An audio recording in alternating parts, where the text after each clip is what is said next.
여러분 반갑습니다. 우윤환 목사입니다. 오늘은 드디어 마지막 시간입니다. 선교적으로 읽는 성경 마지막 시간입니다.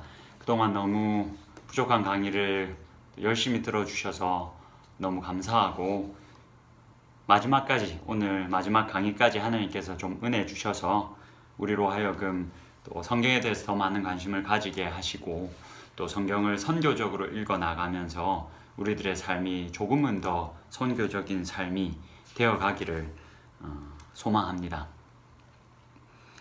저희가 지난주에는 제가 한 그 도표를 중심으로 설명을 드렸습니다. 바울이 이해한 구원 역사 그리고 하나님의 나라 이거에 대해서 저희가 조금 같이 이야기를 나누었습니다.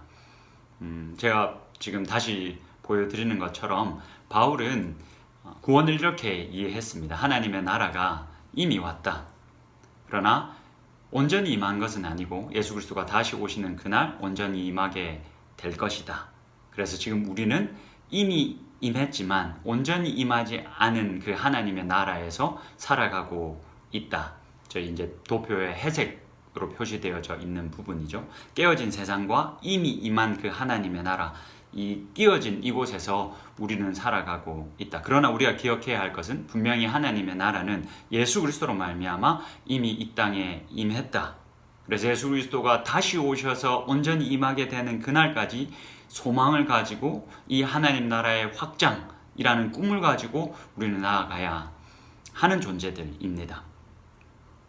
바울의 표현대로라면 소망의 구원이라고 할 수 있죠. 우리는 소망으로 구원을 받은 자들, 이미 구원을 받았으나 완전히 임할 그 하나님의 나라를 소망으로 바라보며 살아가는 자들이 되었다 라는 이야기를 저희가 함께 저번 시간을 통해서 나누었습니다. 오늘은 저희가 이제 바울 서신을 어떻게 선교적으로 읽을 것인가 두 번째 시간인데, 여러분 마이클 고먼이라는 학자가 있습니다. 그 사람이 바울이 이해한 구원을 아주 간략하게 명료하게 잘 요약해 두었습니다. 제가 한번 읽어드리겠습니다. 바울의 구원에 대한 이해는 기대와 참여라는 두 단어로 요약될 수 있다. 마이클 고먼이라는 학자는 바울이 이해한 이 구원을 기대와 참여라는 두 단어로 요약을 합니다. 이 기대, 이것은 저희가 이제 저번 시간에 함께 이야기를 나눴습니다. 바울의 표현대로라면 소망으로의 구원, 아직 온전히 임하지 않은 그 하나님의 나라를 기대함으로, 소망함으로 바라보며 나아가는 것이 우리의 구원이다 라는 이야기를 제가 저번 시간에 함께 나누었습니다. 오늘은 이 참여로의 구원을 함께 이야기를 나눠보려고 합니다.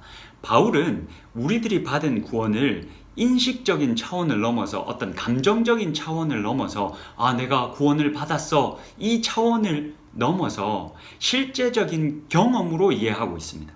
쉽게 말하면 좀 참여의 구원. 지금 이 말이 도대체 또 우윤환 목사는 무슨 말을 하는가 싶으실 텐데, 오늘은 이 참여의 구원, 바울이 이해한 이 참여의 구원, 도대체 어디에 참여한다는 말인가를 우리가 좀 함께 이야기를 나눠보도록 하겠습니다. 지난 주일날 담임 목사님께서 저희들에게 바울이 자신의 회심 사건을 이야기하는 부분을 본문으로 잡으시고 함께 말씀을 이렇게 나누시면서 이렇게 말씀을 하셨습니다. 기독교는 체험의 종교다. 여러분 기억하십니까? 기독교는 체험의 종교다. 여러분 참으로 그렇습니다. 왜냐하면 우리들이 받은 구원은 인식적인 것, 정서적인 것을 뛰어넘는 실제적으로 이 경험하는 것, 실제적으로 어딘가에 참여하는 것, 이 행위가 우리의 구원이기 때문에 기독교는 참으로 체험의 종교라고 할 수가 있습니다. 로마서 6장을 한번 같이 보겠습니다. 바울이 로마서 6장에서 우리의 구원을 지금 세례라는 상징, 이 메타포를 통해서 우리들에게 알려주는데 굉장히 실제적인 어떤 참여와 경험으로 이야기를 합니다. 한번 보십시오. 지금 이 PPT에 글이 너무 많을 텐데 좀 잘 안 보이시거나 좀 이 가독성이 떨어지실 텐데 죄송합니다. 양해해 주시고 한번 봐주시면 좋겠습니다. 제가 읽어드리겠습니다. 무릇 그리스도 예수와 합하여 세례를 받은 우리는, 구원을 받은 우리는 그의 죽으심과 합하여 세례를 받은 줄을 알지 못하느냐. 그러므로 우리가 그의 죽으심과 합하여 세례를 받음으로 그와 함께 장사되었나니 이는 아버지의 영광으로 말미암아 그리스도를 죽은 자 가운데서 살리심과 같이 우리로 또한 새 생명 가운데서 행하게 하려 함이라. 만일 우리가 그의 죽으심과 같은 모양으로 연합한 자가 되었으면 또한 그의 부활과 같은 모양으로 연합한 자도 되리라. 자, 지금 바울은 우리들의 그 구원을 세례라는 메타포를 통해서 설명을 하고 있습니다. 그런데 여러분, 여기서 내용이 길었지만 반복되고 있는 전치사들에 우리가 집중을 해봐야 합니다. 계속 into, 이게 뭐뭐 안에서, 뭐뭐와 함께, 뭐뭐 안에, 그리고 우리가 그렇게 연합한 자가 되었다라는 이 전치사들만 보면 지금 바울이 우리가 받은 구원이 쉽게 말하면 어떠한 구원이냐면 그리스도의 죽음에 참여하는 것, 그와 더불어 예수 그리스도의 다시 살아나심에 참여하는 것, 마이클 고먼이라는 학자의 표현대로라면 그렇게 참여하는 것이 우리의 구원이다. 우리의 구원은 실제적으로 우리가 구원받았어. 너무 감사해. 너무 좋아. 라는 이런 인식적인 어떤 감정적인 이런 차원들을 넘어서 실제로 그리스도의 죽음에 참여하는 것. 바울이 지금 그렇게 이야기하고 있지 않습니까? 우리가 그리스도 안에, 그리스도와 함께, 그리스도의 죽음 가운데 우리가 함께 장사되었다. 그리고 그리스도의 다시 사심에 우리가 함께 참여한 자 되었다. 라고 이야기를 합니다. 그래서 여러분, 이 기독교의 바울이 말하는 구원은 인식적이고 이 감정적인 차원을 넘어서는 실제적인 경험을 의미합니다. 실제적인 경험입니다. 우리가 그리스도의 죽음과 그리스도의 다시 사심에 우리가 참여하는 것. 이것을 바울의 표현으로 한마디로 딱 요약을 하자면 그리스도 안에, 여러분 이 그리스도 안에 그 헬라어로 하면 en Cristo, 영어로 하면 in Christ, 그리고 한국어로 하면 그리스도 안에서. 이게 여러분 바울 서신 안에서만 200회가량 등장을 합니다. 바울 서신을 펴면 어디서든지 얼마 안 가서 우리는 그리스도 안에서. 그러니까 바울이 우리가 구원을 어떻게 받았는가, 우리의 구원은 무엇인가 라고 이야기를 하면 바울은 그리스도 안에서. 그렇게 구원을 받은 자들이 어떻게 살아가야 하는가? 그리스도 안에서. 그리스도와 연합한 자가 되어 살아가야 한다. 라는 이야기를 줄기차게 자신의 서신에서 해나갑니다. 그래서 200회가량 이 그리스도 안에서와 비슷한 표현들까지 다 모으면 200회가량 바울 서신에서 등장을 합니다.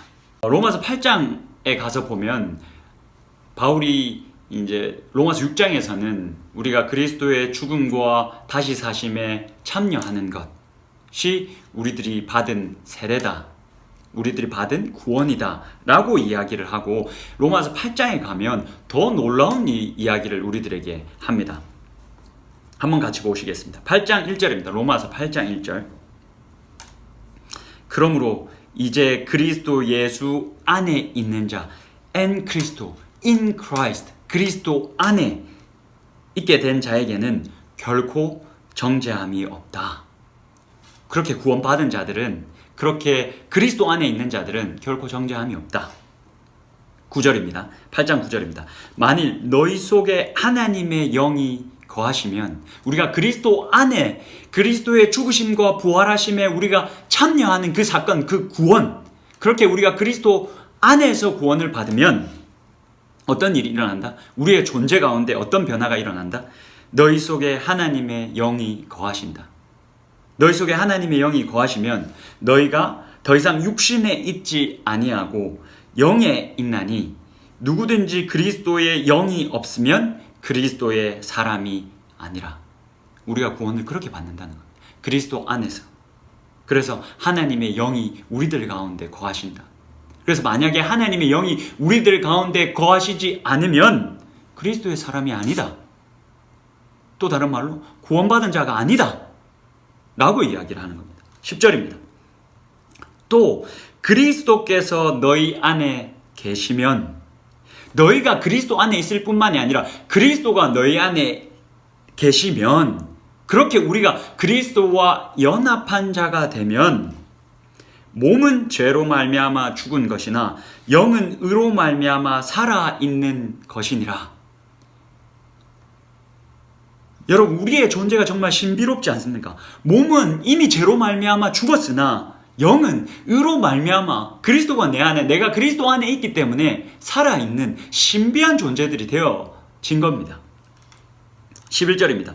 예수를 죽은 자 가운데서 살리신 이의 영이 너희 안에 거하시면 그리스도 예수를 죽은 자 가운데서 살리신 이가 너희 안에 거하시는 그의 영으로 말미암아 너희 죽을 몸도 살리시리라. 우리가 그리스도의 죽으심에 참여했을 뿐만이 아니라 그리스도의 다시 사심, 부활하심에도 참여한 자가 되었다.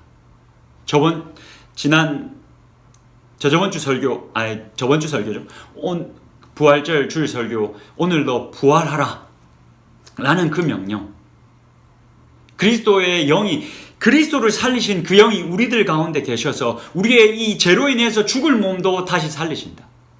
아니, 이미 다시 살리셨다. 그렇게 우리는 부활의 몸을 입고 있다. 그게 별 볼 일 없어 보이는 우리, 그리고 나라는 존재가 가지고 있는 신비입니다. 여러분, 우리의 구원은 그리스도 안에서 이루어졌습니다. 좀 정리해 보겠습니다. 우리의 구원은 그리스도 안에서 이루어졌습니다. 조금 더 자세하게 이야기하면 우리가 그리스도의 죽으심과 다시 사심에 참여한 자가 되었습니다. 그것이 바울이 말하고 있는 구원입니다. 그렇게 구원을 받은 자들은 어떤 존재로 변화되었냐면 그리스도가 내 안에, 내가 그리스도 안에, 그렇게 그리스도와 연합한 신비로운 자들이 되었습니다. 여러분, 이렇게 우리가 신비로운 자들이, 이 신비로운 존재가 되었기 때문에 우리는 이제 그리스도의 삶을, 그리스도를 재현하기를 기대받는 자들이 되었습니다. 왜냐하면 우리가 그리스도와 연합한 자 되었지 않습니까? 그리스도가 내 안에, 내가 그리스도 안에. 여러분, 제가 또 너무 목소리가 커졌죠? 죄송합니다. 좀 다시 진정하고 천천히 이야기를 하겠습니다.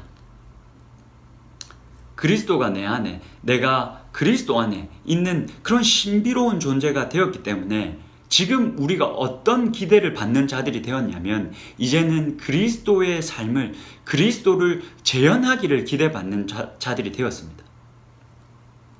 그게 바로 그리스도인의 의미입니다.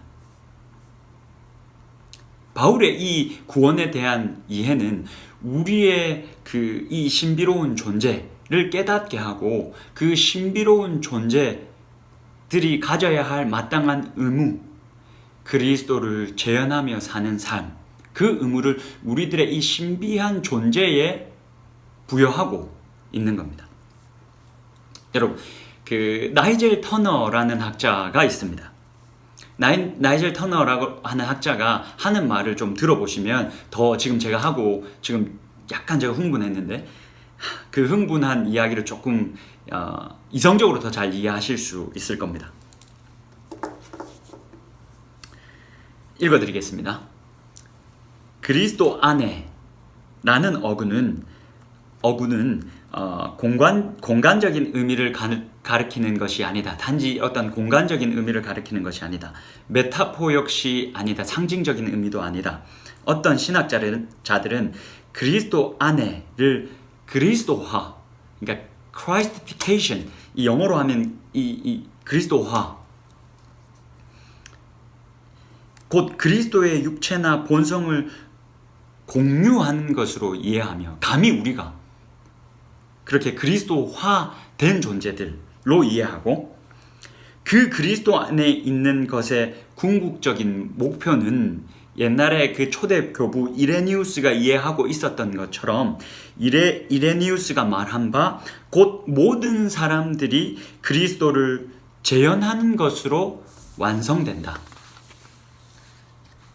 여러분 조금 이해가 되십니까? 종합하면 다음과 같이 이렇게 말할 수가 있습니다.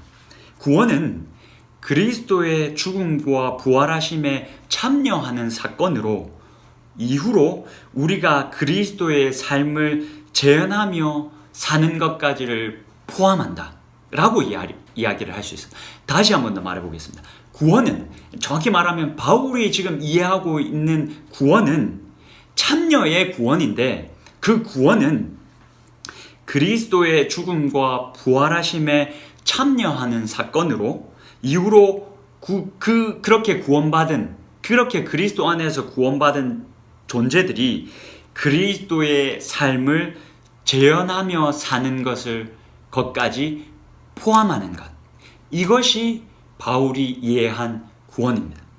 그러니까 바울의 구원은 더 이상 인식적인 것, 감정적인 것이 아닙니다. 그것을 훨씬 넘어선 실제적인 경험이 바울이 이해하고 있는 구원입니다. 여러분, 기독교가 지금 사실 전혀 자랑스럽지 못한 종교가 되어 버렸습니다. 특히 이제 이 코로나 시대를 저희가 겪으면서 더 그렇게 된 것 같습니다. 교회가 오히려 윤리 도덕적 수준이 더 낮은 집단으로 그렇게 여겨지고 그렇게 조롱의 대상이 되어버린 안타까운 시대에 저희들이 살아가고 있습니다. 왜 이런 일들이 기독교에 일어났을까요? 여러분, 혹시 우리들이 구원을 단지 인식적인 것으로만, 감정적인 것으로만, 내가 언제, 어떻게, 어디서 구원을 받았어, 그래서 너무 감사해, 그렇게만 구원을 이해하고 멈춰버렸기 때문은 아닐까요?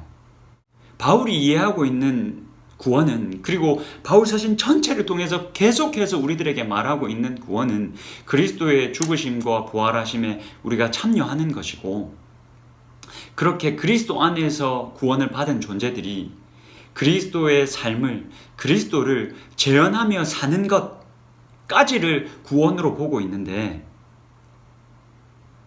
그 가르침을 우리가 잃어버리고 그저 내가 받았던 구원, 언제, 어디서, 어떻게, 그렇게 구원을 인식론적으로만 이해하고 그쳐버렸기 때문은 아닐까요?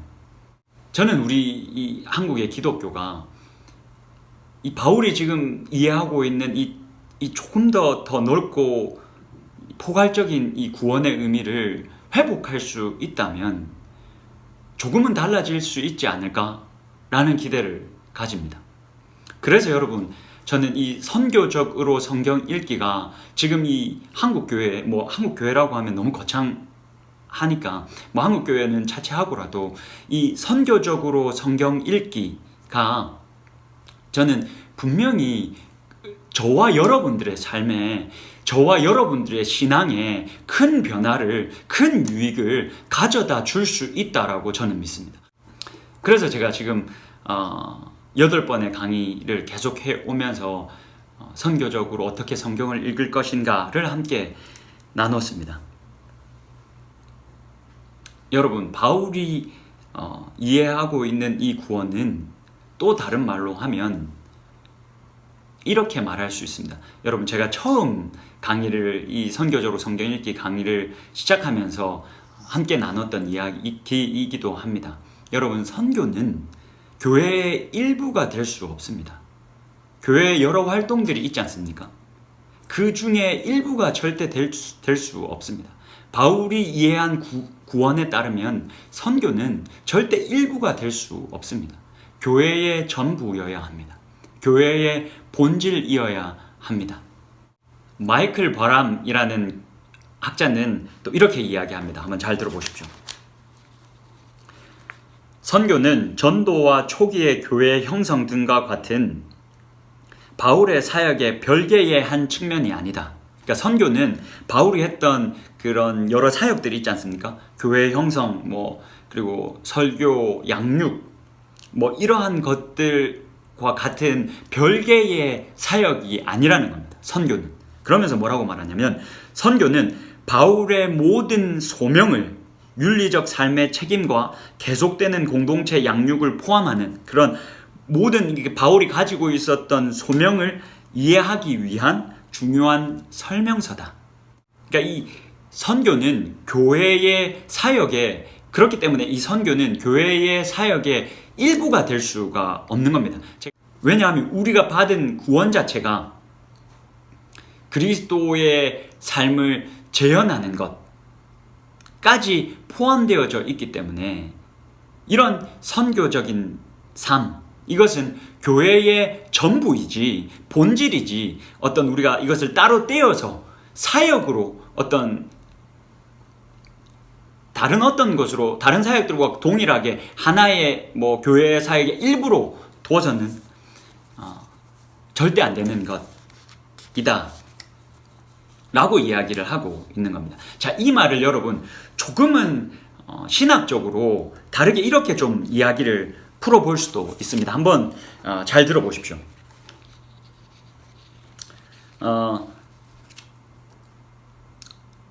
여러분 그 바울 서신을 보면 특히 갈라디아서나 로마서를 보시면 신학적인 부분의 이야기와 윤리적인 부분의 이야기가 조금 구분되어져 있는 것처럼 보입니다. 로마서에서는 1장에서부터 11장까지는 이 구원, 이 의로움, 이런 신학적인 이야기가 굉장히 깊게 다루어지죠. 그리고 12장에서부터 16장까지는 이제 어떻게 살아야 하는가, 윤리적인 부분에 대한 이야기가 계속됩니다. 그리고는 이 갈라디아서에서는 또 1장에서부터 4장까지는 신학적인 이야기가 계속되고 5장에서부터 6장은 윤리적인 이야기가 기록되는 것처럼 보입니다. 여러분, 그래서 어떤 이 도전들이 있어 왔냐면 제가 한번 읽어 드릴 테니까 잘 한번 보십시오. 초기 그리스도인은 역사의 종말이 곧 임박할 것으로 기대했기 때문에 윤리적 체계를 갖추는데 별 관심이 없었다. 파루시아, 재림, 이 기대했던 대로 발생하지 않자 그들은 철학적 파레네시스, 여러분 이게 그 당시에 유행했었던 도덕적 지혜의 글들의 모금인데 여러분 그냥 넘어가십시오. 전용하여 윤리적 진공 상태를 메웠다. 그러니까 이 마르틴 디벨리우스 같은 사람들이 주장하는 게 뭐냐면 지금 바울 서신에 특별히 갈라디아서, 로마서에 있는 뒷부분, 후반부에 있는 이 윤리적인 파트가 지금 바울이 굳이 그 당시에 있었던 그 헬라적 그 도덕적 지혜의 가르침의 그 묶음들, 글들을 그저 가져와서 덧붙인 것이다. 그래서 이들의 주장은 가치도 없고 의미도 없는 부분이다 라는 주장을 이들이 펼쳤습니다. 그러니까 그러면서 이 바울 서신이 가지고 있는 통일성을 깨려고 하는 도전들이었죠. 여러분, 이런 것들이 사실은 여러분들 잘 생각해 보시면 제가 늘 자주 이야기하지만 신학은 신앙에 영향을 미칩니다. 여러분 보십시오. 저희가 어렸을 때 계속 설교를 들으셨을 때 로마서, 갈라디아서 설교를 들으셨을 텐데 한번 기억해 보십시오. 신학적 부분에 대해서는 십자가, 의, 구원, 대속, 이러한 주제들은 저희가 엄청 많이 설교를 들어왔습니다. 그런데 로마서의 후반부, 갈라디아서의 후반부, 예를 들면 종과 상전. 그러니까 너희들은 그리스도 안에서 하나가 되었다. 그러니까 서로 존중해라. 남편과 아내, 너희들 그리스도 안에서 하나가 되었다. 그리스도가 교회를 사랑하는 것처럼 남편들은 너희들 사랑하고 아내들은 존경해라. 그리스도 안에서 그들을 존경해라. 뭐 이러한 윤리적인 가르침들에 대해서는 여러분들이 설교를 많이 못 들어보셨을 겁니다. 엄청나게 신학적인 내용들을 가지고는 저희가 설교가 많이 되어져 왔지만 사실 그 뒤에 부분들은 윤리 도덕적인 가르침이다 라고 치부하면서 은근히 설교가 많이 안 되어져 왔습니다. 여러분 그렇지 않습니다.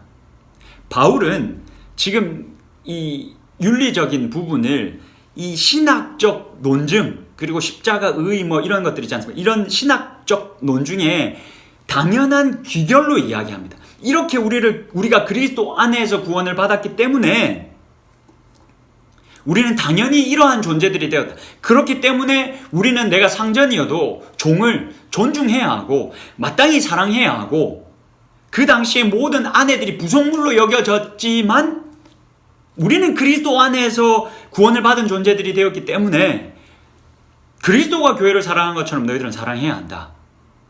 라는 이 신학적 논증의 당연한 기결로 이야기를 하고 있습니다. 그래서 이 바울 서신은 진짜 너무나도 아름다운 하나의 이야기를 하고 있는 겁니다. 이러한 마르틴 디벨리우스 같은 학자들의 주장에 리차드 헤이스라는 이 아주 훌륭한 학자가 뭐라고 반박을 하냐면 이렇게 반박을 합니다. 뭐 보십시오. 바울은 도덕적 행위를 하나님의 구속 역사의 논리적 기결로 보는 것 같다 라고 하면서 그 다음이 더 중요합니다. 한번 보십시오. 그러므로 우리가 이 세상 속에서 이루어지는 하나님의 구속 사역에 대한 진리를 이해하기만 하면, 그 바울이 말하고 있는 이 구원을 제대로 이해하기만 하면 우리는 기꺼이 하나님의 목적을 이루는데 동참할 것이다. 선교적인 삶이, 그러니까 또 다른 말로 하면 선교적인 삶이 구원받은 자로서 합당한 삶 혹은 선교적인 삶이 어떻게 이루어진다고 이야기합니까? 선교적인 성경 읽기를 통해서 이루어진다라고 말을 하고 있는 겁니다.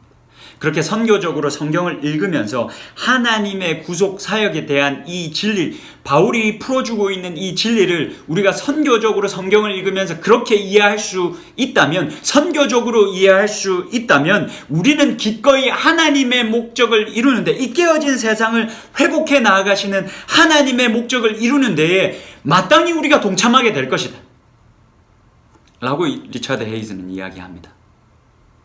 여러분, 이래서 제가 선교적 성경 읽기가 너무 중요하다라고 이야기를 하는 겁니다. 여러분, 우리가 선교적으로 성경을 읽으면, 그렇게 선교적으로 성경을 읽기 시작하면, 그렇게 선교적으로 읽는 성경 읽기는 우리를 당연히 선교적인 삶으로 이끌어갑니다. 우리가 바르게 바울의 그 구원에 대해서 이해한다면 우리는 마땅히 구원받은 자로서의 삶을 살아갑니다. 바울 서신이 그것을 증명하고 있지 않습니까? 바울이 직접 그것을 그렇게 바울 서신을 쓰고 있지 않습니까? 자신의 이 신학적인 논증을 그 유대인들과 있었던 그 신학적인 논증을 앞부분에서 엄청나게 이야기를 합니다. 그리고 후반부에 가서 전혀 딴 이야기 하는 겁니까? 전혀 그렇지 않습니다. 어디 윤리적인 글 모음들을, 도덕적인 좋은 글 모음들을 모아서 갖다 붙여놓고 있습니까? 그렇지 않습니다. 우리가 받은 그 구원의 당연한 결과로 우리들에게 보여주고 있습니다. 그래서 어떻게 보면 우리가 가다디아서를 설교한다, 로마서를 설교한다, 후반부의 내용이 클라이막스입니다. 여러분, 바울이 이해한 구원을 우리가 바르게 이해하고 있다면 그게 마땅히 클라이막스가 되어야 하고, 우리가 그 바울의 구원을 제대로 이해하고 있다면 우리는 마땅히 굳이 노력하지 않아도, 선교를 따로 떼어놓지 않아도, 우리들의 교회의 사역 중에 선교를 따로 떼어놓지 않아도 우리는 선교적인 삶을 살아야 합니다. 그것이 바른 선교적 성경 읽기가 이끄는 선교적인 삶입니다. 여러분, 우리가 어렵게 8번의 강의가 진행되고 여기까지 왔습니다. 여러분 정말 너무 감사합니다. 진짜 너무 감사합니다. 들어주셔서 너무 감사하고 그렇게 마음을 나눠주셔서 너무 감사합니다. 제가 피드백을 받으면서도 은혜를 적잖이 받았습니다. 여러분 여기서 저희들이 멈추면 안 됩니다. 계속해서 선교적으로 성경을 읽으면서 우리가 선교적인 삶을 살아갈 수 있기를 바랍니다. 우리가 속한 모든 공동체 속에서 내 자신이 그리스도의 그 삶을 재현하며 살아가면서 이미 임했다는 하나님의 나라가 우리의 삶을 통해서 모든 사람들에게, 나와 관계하는 모든 사람들에게 확연히 보여지는 하나님의 성산에는 해함도 없고 상함도 없다라는 그 하나님의 말씀이, 이사야 선지자의 그 예언이 우리들의 삶을 통해, 선교적인 삶을 통해서 오늘도 성취되어지는 역사가 일어날 수 있기를 주님의 이름으로 축복합니다. 그동안 너무 감사했습니다. 다음 강의에 같이 만날 수 있었으면 좋겠습니다. 특별히 그 권사님들 그리고 집사님들 너무 감사합니다. 특별히 부족한 교구 목사를 응원하기 위해서 많은 분들이 이 강의에 동참해 주셨다는 걸 제가 너무나도 잘 압니다. 그래서 고생을 많이 하셨을 겁니다. 이걸 들으시면서. 너무 감사하다는 말씀을 드리고 싶고, 그러나 여러분 제가 그 미국에서 굉장히 유명한 의사의 책 한 권을 제가 읽었는데, 거기서 그 사람이 이제 반박을 하기를, 우리의 뇌가 나이가 들어감에 따라 자연스럽게 쇠퇴한다 라는 것은 잘못된 상식이라고 합니다. 여러분 그렇지 않습니다. 우리가 계속 뇌를 쓰면 뇌는 자연스럽게 쇠퇴하지 않습니다. 그러니까 여러분 하실 수 있습니다. 그러니까 다음 강의에도 포기하지 마시고, 이제는 안 되겠다 하지 마시고, 또 같이 좀 깊게 말씀을 공부해 볼 수 있으면 좋겠습니다. 아무튼 말이 길어졌는데 너무 감사합니다. 수고하셨습니다.